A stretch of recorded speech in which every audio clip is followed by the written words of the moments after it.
Saysay. So, andito ako ngayon sa SM Cebu.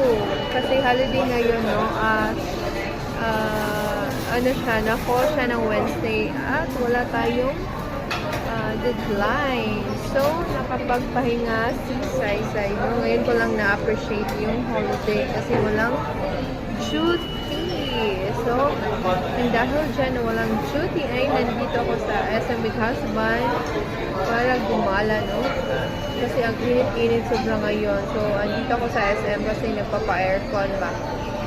Ang lamig dito, no? Kaya ganito yung suot ko, guys. Kaya ang init-init kasi, naman, summer feels.